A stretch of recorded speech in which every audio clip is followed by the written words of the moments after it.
खबर बनारस में आपका स्वागत है। मैं रमेश कुमार उपाध्याय आपके साथ आपको मीडिया के माध्यम से बताना चाहते हैं कि पूर्व राज्य मंत्री सुरेंद्र सिंह के पुत्र को आशीर्वाद गोष्ठी में सपा सुप्रीमो अखिलेश यादव पधार चुके हैं। उनके समर्थक उनका काफ़ी अभिनंदन स्वागत किए। इस कार्यक्रम को उन्होंने उन परिवार पुत्रवधू को आशीर्वाद दिया तथा इसके बाद प्रेस कॉन्फ्रेंस का कार्यक्रम किया गया था। आइए हम इसे वीडियो के माध्यम से दिखाते हैं कि आप हेरा फेरी भी कर रहे हो, कैमरे को देख रहे हो, हेरा फेरी कर रहे हो, फिर कैमरे को देख रहे हो। वो चीज़ तो पकड़ी गई नहीं। वो सोचो सुप्रीम कोर्ट ने क्या था, ये लोकतंत्र को खत्म कर देंगे। और फिर हम और आप तो यूपी में कई बार देख चुके हैं इस तरह का चाल। और जो उनका पास धनबल है या जो उनके पास एक रणनीति पैसे की है, उसका मुकाबला जनता के लोग करेंगे। सर लेटर भी मिला, मैंने जवाब भी दे दिया है और जवाब में सब बातें मैंने लिख दी हैं। अखिलेश जी, राहुल जी की यात्रा आ रही है 17-18 के बीच में वाराणसी में, क्या आप उनके साथ यात्रा में भाग लेंगे? तैयार हैं? 20 सीट दे रहे हैं आप?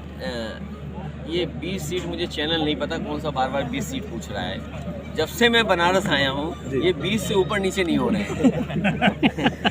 ये यात्रा पे क्या गणित बताता हूँ। मैंने इनसे कहा सवाल 20 का नहीं है, न 25 का है, न 30 का है, न 40 का है, न 80 का। सवाल ये कि जीतेगा कौन? जीती हमारा गठबंधन का आधार है। मोदी जी के राहुल खिलाफ जी की यात्रा कोई रणनीति तैयार हुई है बनारस में? उनके लिए रणनीति क्या बनानी? चरम सीमा पर महंगाई, चरम सीमा पर बेरोजगारी, बिजली महंगी। और फिर आप तो पत्रकार साथी हैं, आप बाजार जाइए, पिछले 10 साल में महंगाई कहाँ पहुँच गई? जो चावल आप खरीदते थे, जो दाल आप खरीदते थे, जो सरसों का तेल खरीदते थे, बनारस सीट जो है वो जो बेरोजगारी बढ़ी है, या खुद अपने पास रख रहे हैं?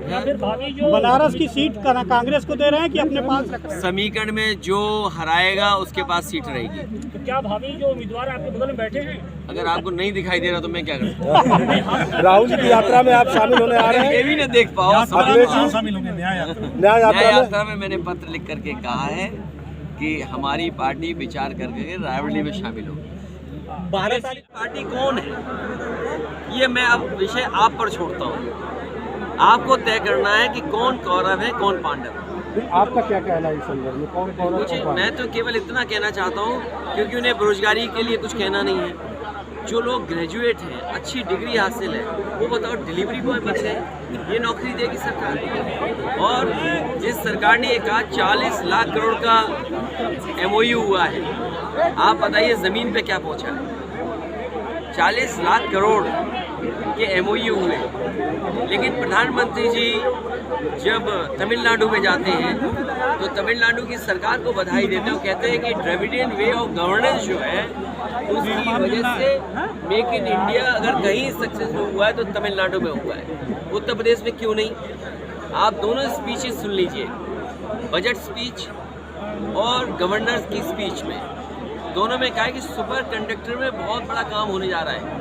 अरे भाई, जो मुख्यमंत्री एक बिजली का कारखाना नहीं लगाए वो सुपर कंडक्टर की बात कर रहे हैं, सेमी कंडक्टर की बात कर रहे हैं। अगर सेमी कंडक्टर में सबसे ज़्यादा इन्वेस्टमेंट कहीं आ रहा है तो गुजरात में आ रहा है।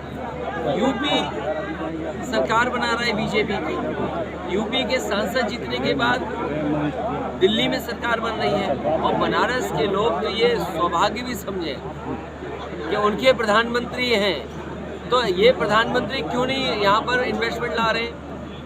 अगर सरकार ये कह रही है कि सेमीकंडक्टर, तो सेमीकंडक्टर गुजरात क्यों जा रहा है? उस देश में जाना चाहिए जहाँ से प्रधानमंत्री बनते हैं।